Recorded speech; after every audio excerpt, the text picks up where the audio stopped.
looking to get an early Shen.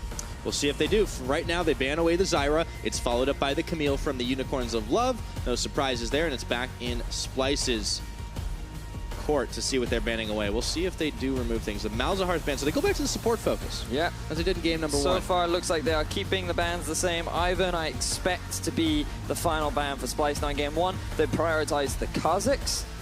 I wonder whether or not Splyce are going to look to do the same again. I mean, it definitely worked out for them in game 1. So there's no reason not to pick it up once more. All right, so as you said, we have the Ivern banned away, followed by the Rengar. That means Kha'Zix is up and available. Trashy's going to get that lock in nice and quick. If you're Unicorns, I think you just rush the Shen now. Yeah. Because it is a really powerful pick. It's worked for them nicely. They've been able to get it in every single one of their games. And I think that there's no reason to not prioritize it now. I mean, they prioritized it in game 1. Yeah, it makes a lot of sense, as you mentioned that, well, I was about to say Samux could wait a little while before he picked up his AD carry since it was hard to pinch, but they do lock in a very quick Varus. And if you're the Unicorns of Love, I wonder, like, is there really... I feel like you don't need to prioritize your jungle right now, because... But they're going to do the Warwick. Again. They do the Warwick again.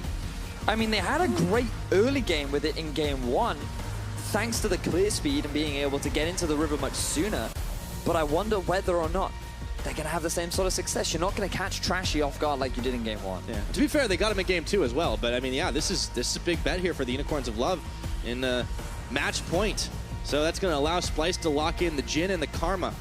Karma being the Mikyx favorite. Of course, Unicorns, no sweat. They can grab the Shen, so they're kind of back to their core composition. I mean, well, with the Warwick. To be fair to Splyce, this is the composition that won them game 1.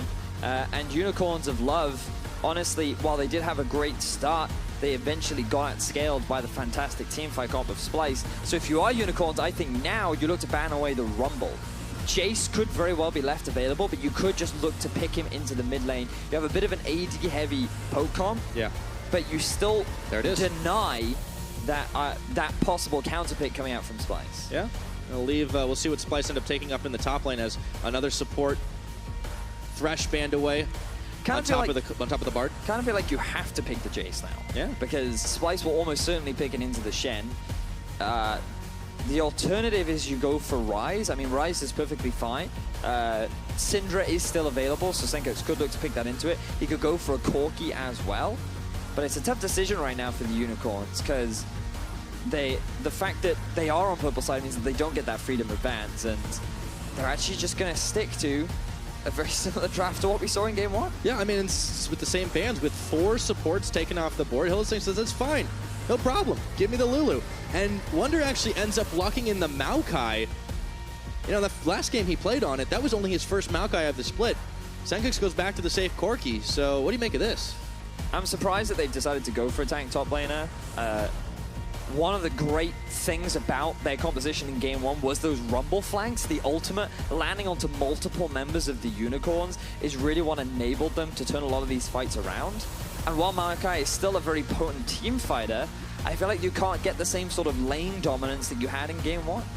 Oh, well, that's very true. They at least give themselves a bit of a beefier front line, something they were lacking in their opening game. With the last lock-in, Unicorns select the Ryze for Exile once again. So a bag of tricks. There's going to be a lot to it for this Unicorn squad this time around. Let's see with their cleaned-up play that they exhibited last game, what they can do with this comp once again. Now, Splyce have a very good teamfight composition. It scales very well. They have a lot of poke. They have good siege. Their disengage is very good. The difference, the big difference for Unicorns from this draft compared to their initial draft is the Ryze. Ryze has a lot more pushing power than a Katarina does in the early game. He scales incredibly well, and it's so much easier for him to transition either into a side lane split pushing threat or into a teamfight menace. Well, we'll see if Unicorns adapt that and use it to get the side lane push once again. They kind of committed super heavily to the team fighting in game 1, and it really punished them when Splyce was starting to outscale. Yamato Cannon taking the last few seconds to talk it over with his team before he's going to shake hands with Sheepy for the final time today. There we have it.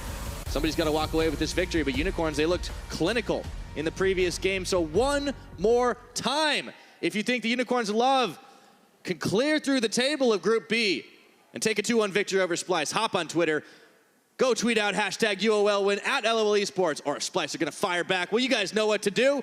Hashtag SPY win. Let's see what happens as these two teams are about to leave it all in the Rift for the third time today.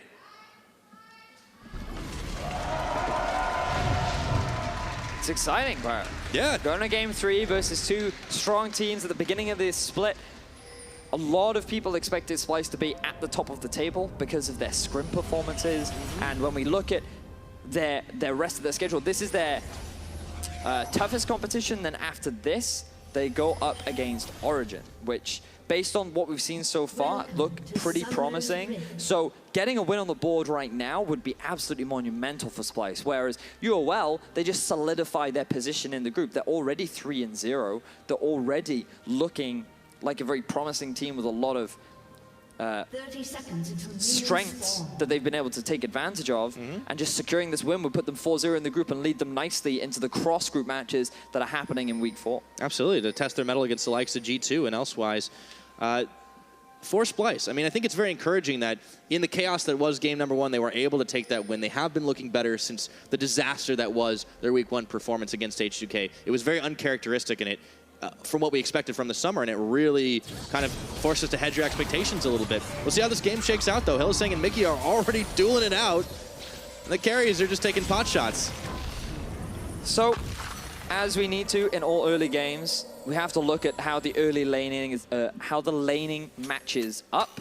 Because in the bottom lane for the Unicorns of Love, they should have a bit of an early push because their wave clear is that much stronger. You have the Varus Q, you have the Lulu Q, and remember that Lulu's damage got ever so slightly buffed on her picks.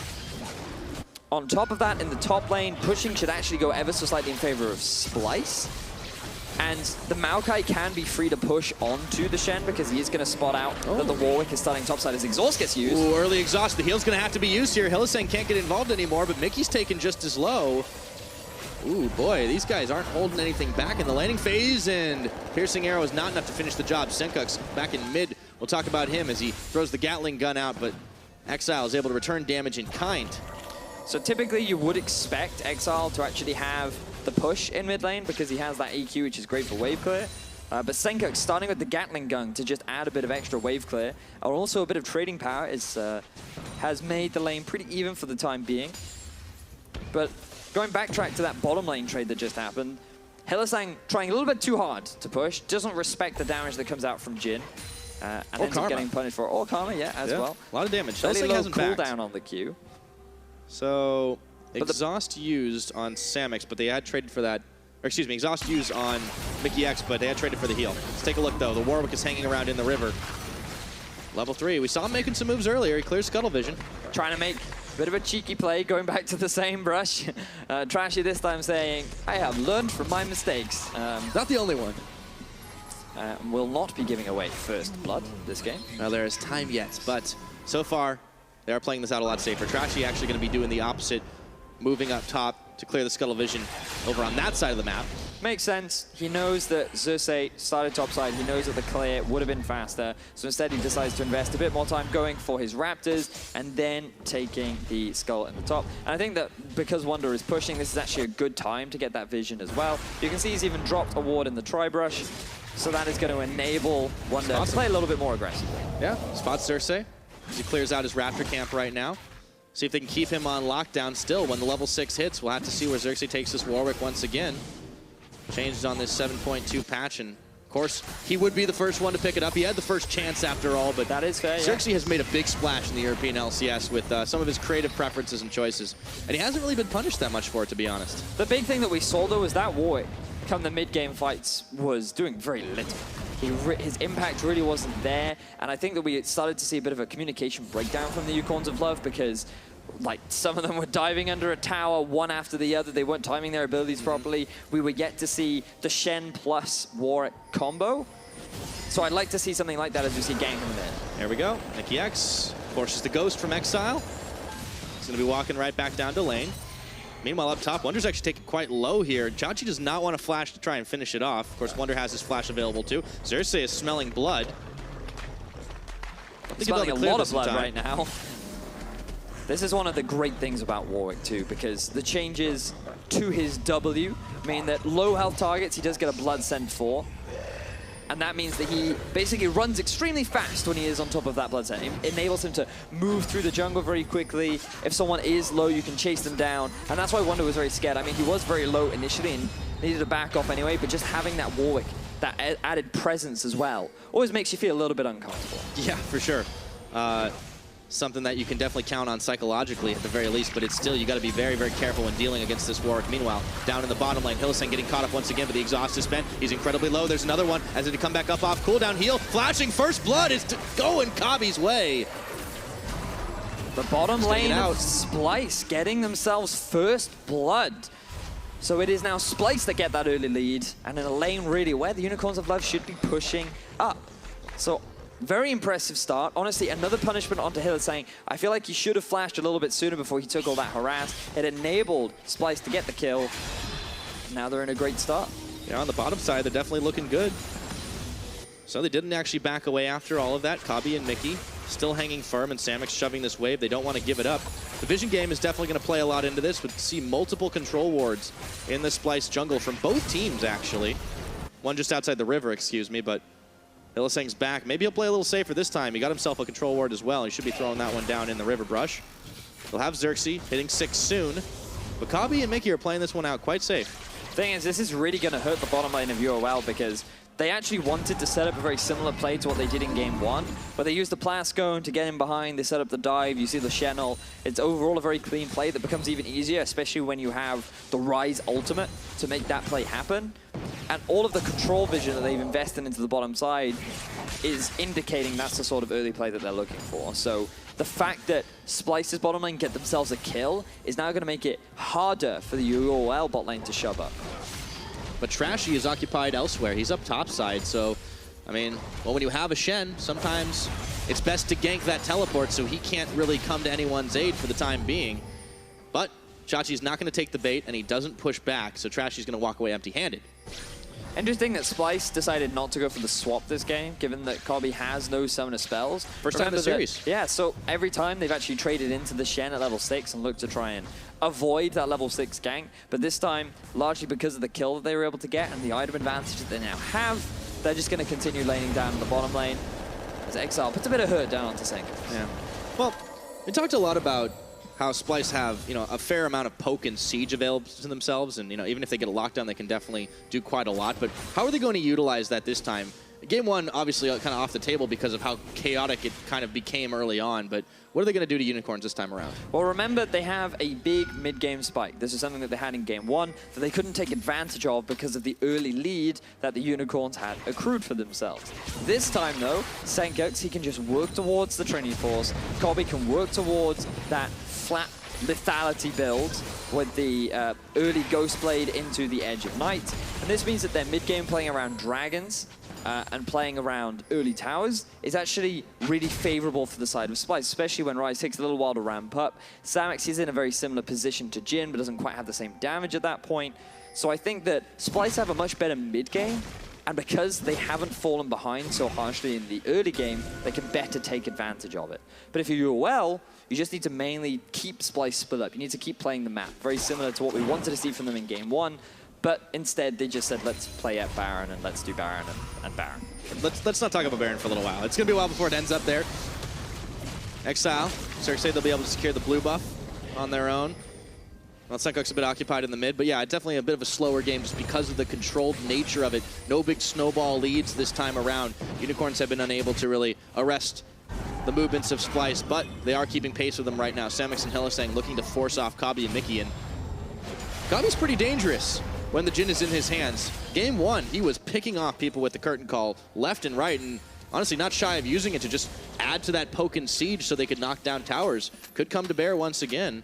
And honestly, you make a great point, because a large part as to why Splyce were able to close out that final game fairly decisively once they got the Baron was because of that combo between Jhin and Rumble. Throwing down the Equalizer combined with the curtain call made it very easy to set up those dives. And speaking of dives, look at the minimap. Yeah, well, also the curtain call, it's coming out, but they don't have enough to really clear through it.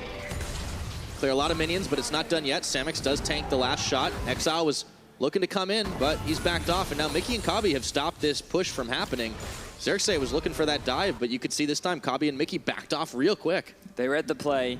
They were aware that the dive was coming. There was a lot of vision for the UOL side in the bottom half of Splyce's jungle. But there was a lot of vision for Splyce as well.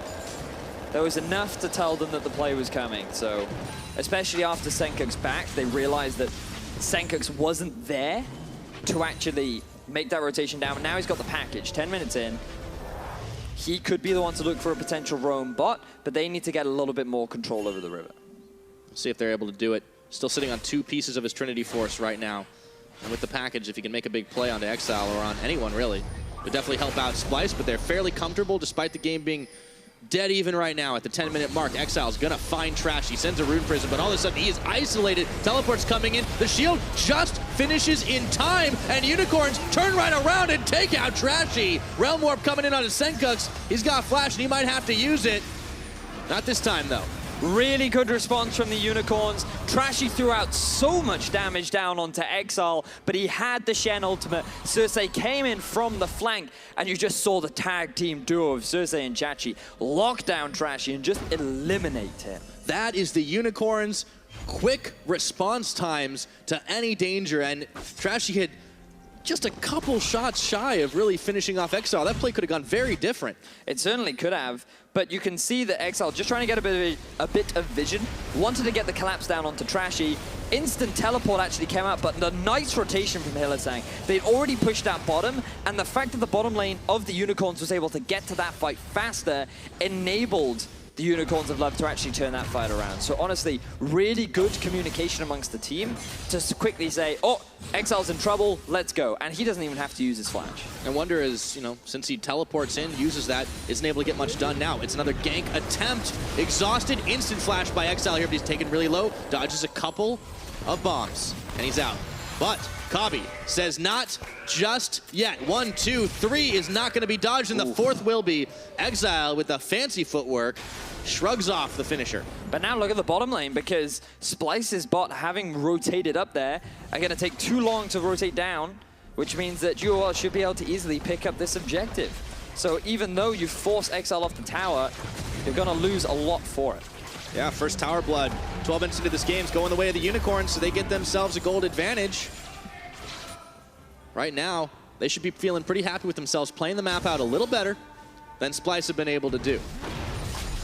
And now that they have priority over the bot side, Unicorns of Love can just rotate up to the Dragon, pick this one up easily, very similar to what we saw in Game 1. Yeah, far less explosive, but they are able to make it happen, even with Splyce playing it safe.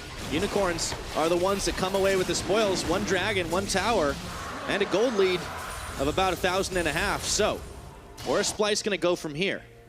Well, Splyce, what they've done is they've actually moved their Corki down on the bot side. Now, this could be a little bit dangerous when you look at all the vision control that UOL have, and the fact that Sencux does not have his package available means that he's at a potential risk of being collapsed upon.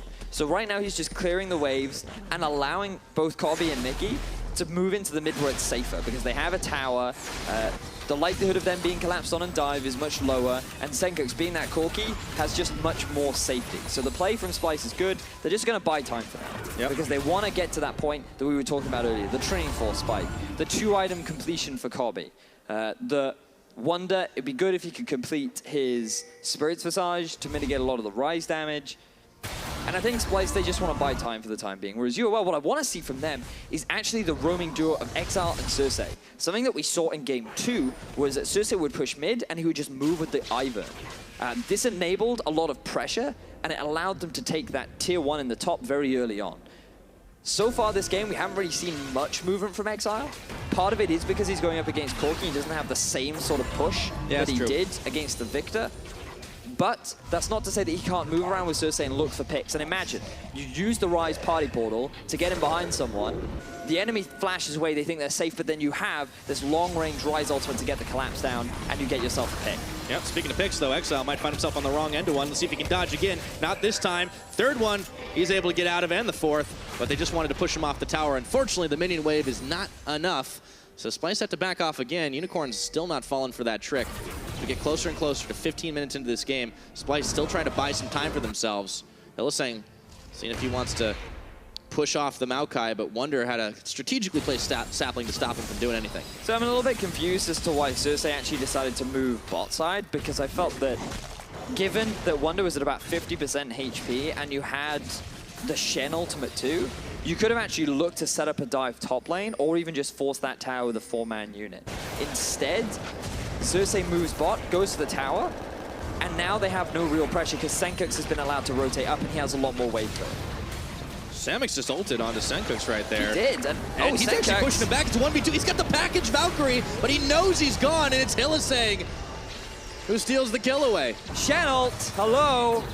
Yes, you got a lot of damage down Sencux. Yes, you could have forced Samux back, but how can you not respect this Shen ultimate? We've been talking about it literally for the first 15 minutes of the game. Twice, Splyce rotated to the top side to avoid it, and here comes the party portal. There we go. They found Trashy, but he is not going to get locked up just yet. Now he is. Infinite Duress is on, and Trashy is finding himself taking the express route back to Fountain. And this is the dive. This is the roaming pair that we wanted to see from the Unicorns. They get themselves 2 kills. They can look to take that tier 1, and now they are snowballing that early game lead. Yep, keeping the gold game going, and now Exileh is going to be stewarding these minions up top to push them into this way, or into this tower, I should say. And at 16 minutes, Xerxe and Hylissang can finish off the Rift Herald, so neutral objective control going well for Unicorns. It certainly is. The Unicorns of Love playing the early game very nicely once again. One of the biggest criticisms that we did have for them is Mikyx. Yeah, Mikyx's actually shoved them off, so they've stopped.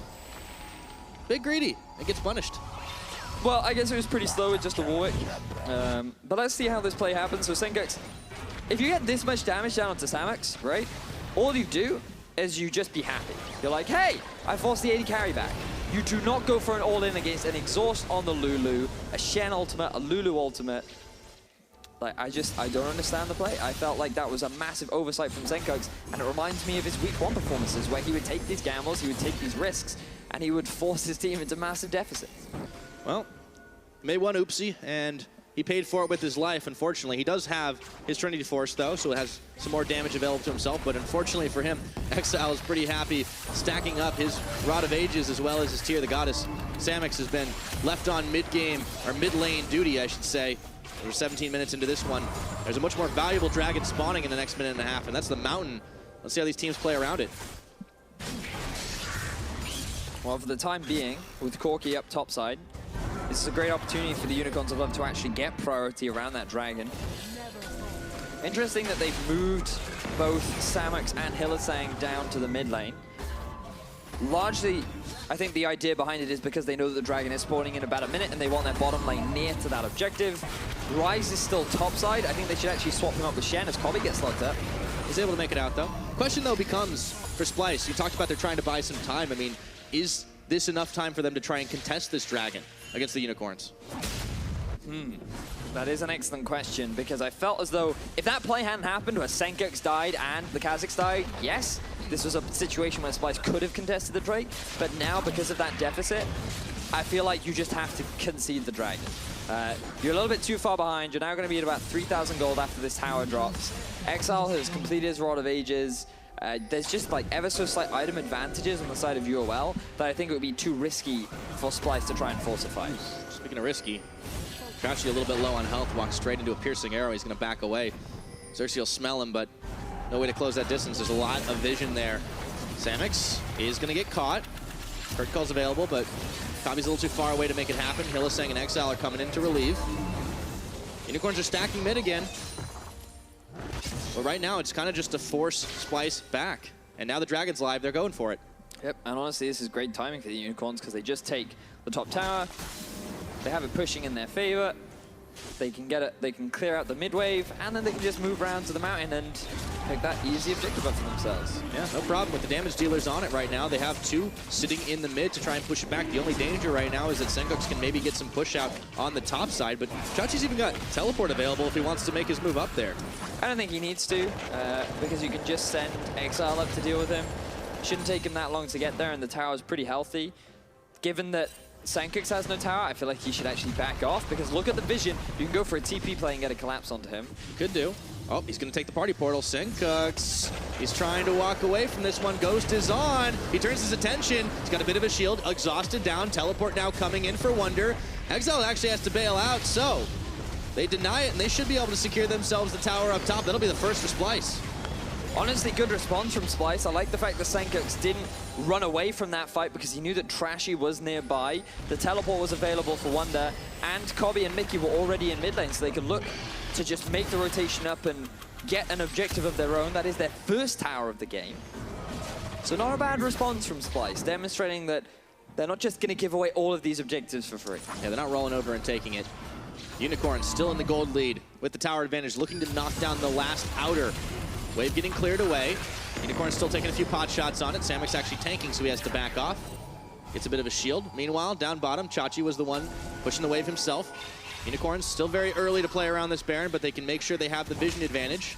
Well, the thing about it is once you reach the 20-minute mark, Baron is actually a great objective to play around. Not necessarily to force it, but to add an element of fear. Because if you control the Baron, that means that the enemy has no idea when it is being started. So if you're the Unicorns, you send Ryze top, you have your duo lane mid, and you look to just play around top sides. You invest all of your vision so that you have control around the Baron, and you force Splyce into a situation where you can maybe get a pick. And that is doubly true of the Unicorns of Love. You do not know when this team is going to do Baron, sometimes to their detriment. But they did seem to really learn from their Game 1 mistakes and cleaned up for Game 2. So far, we're seeing more of that than we were in Game 1. Or more of that than we were in the previous game, excuse me. I like the decision from Trashy to go grab the Scuttle Crab while he still could. This will enable them a bit more time, so we're likely going to have a bit of downtime as the Scuttle Crab is still up. A lot of prioritization on farming for the time being. Maybe UOL won't even risk playing around the Baron. Personally, I think it is the correct play, especially when they are the ones with the lead and with a lot of items being completed. But instead, perhaps they just want to wait for the Drake. Well, Splyce don't want to wait for anything. They want to take down Vizicsacsi, so they have 2-on-1, but he's going to stand united out of there, and they're turning for the Baron at 2150.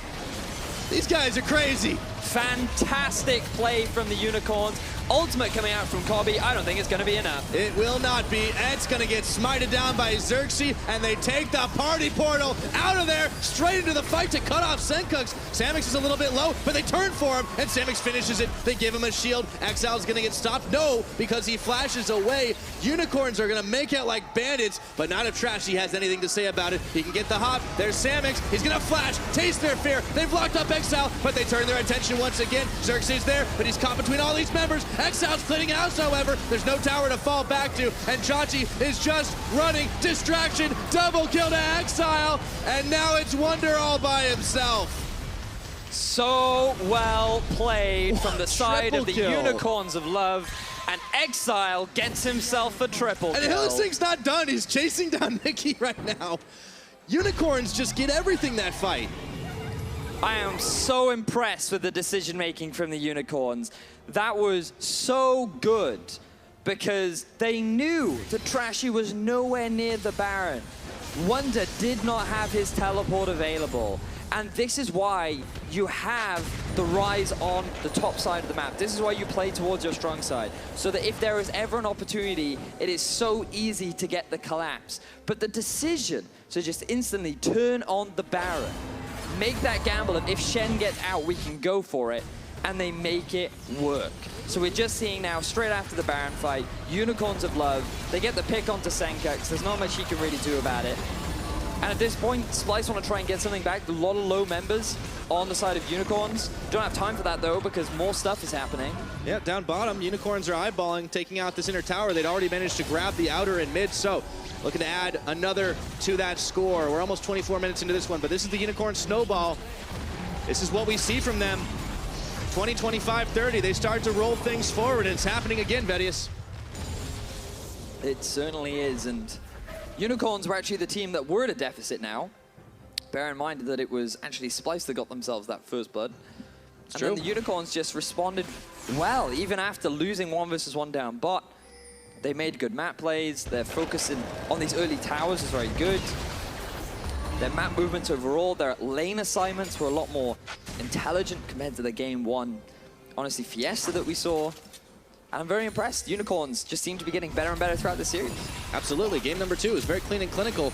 But this game as well, despite having a rougher start than the other two games, Unicorns are the ones that are controlling the tempo, forcing Splyce to move around the map, and they're just getting the jump on him. I mean, I really can't stop thinking about how brilliant that play really was with Trashy baiting two and then getting the hell out. Yeah.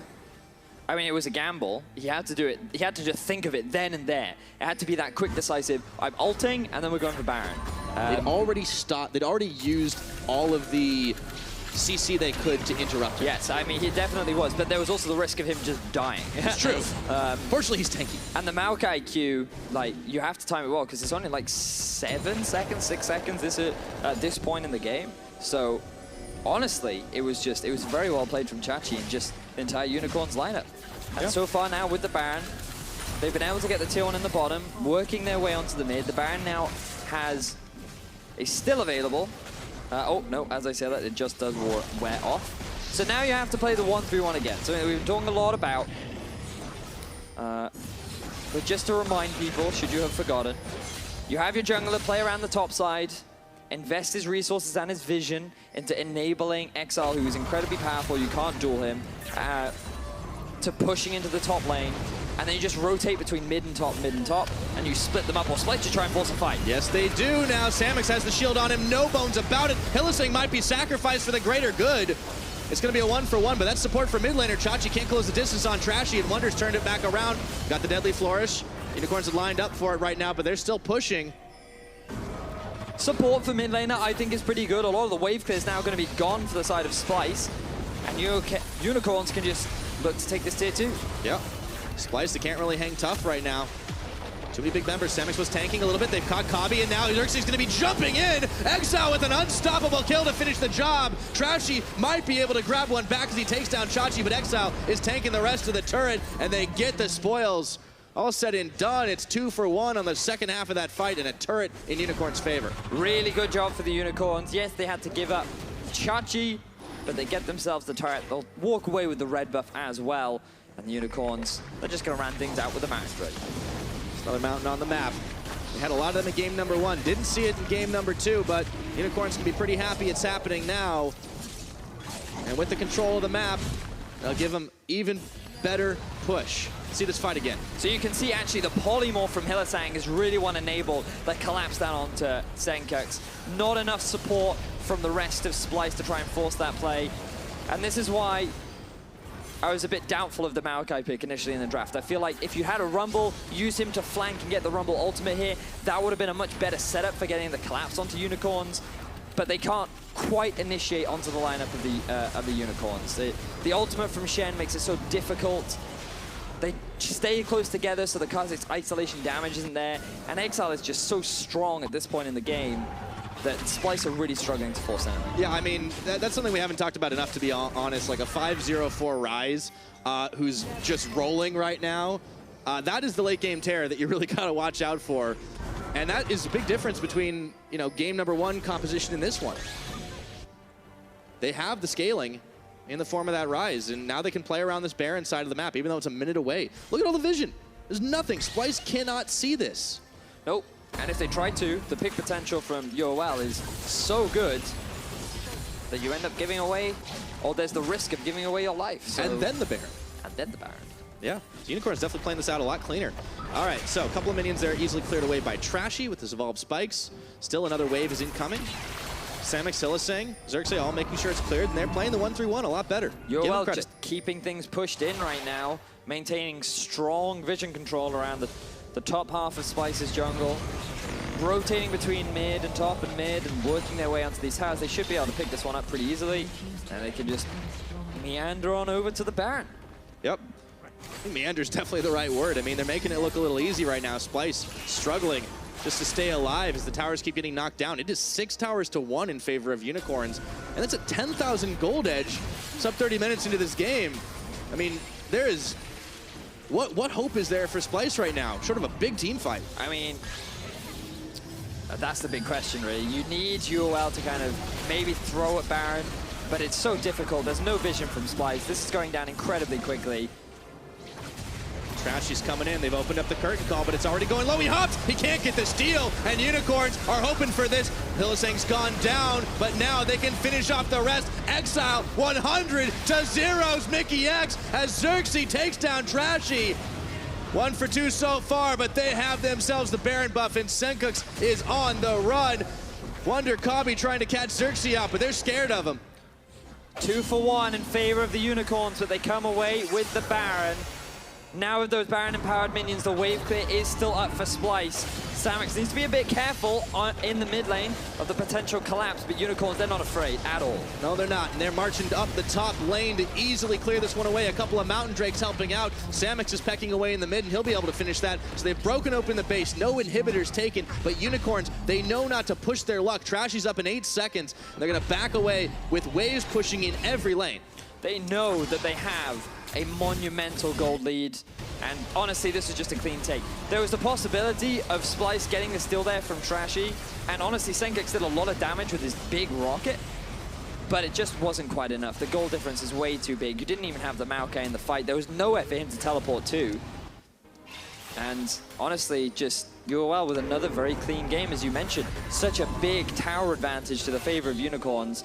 They've played this early game spectacularly.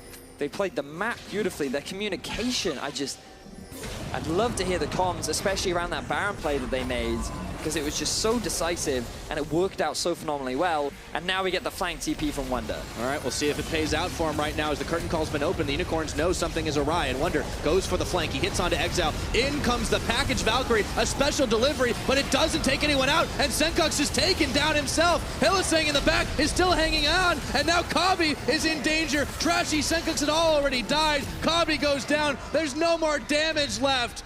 Mikyx had to back away, and now it's gonna be inhibitor. Unicorns can look to close this one out. Hylissang sacrifices his life for the greater good as you all get 3 kills, and they're gonna get game 3. Wunder trying to hold on right now, but with him and Mikyx, they just don't have enough to do a damn thing, and they turn for the Nexus. Splyce know they're routed. Unicorns of Love have turned it all around from game number 1 to take a clean victory to close out the series.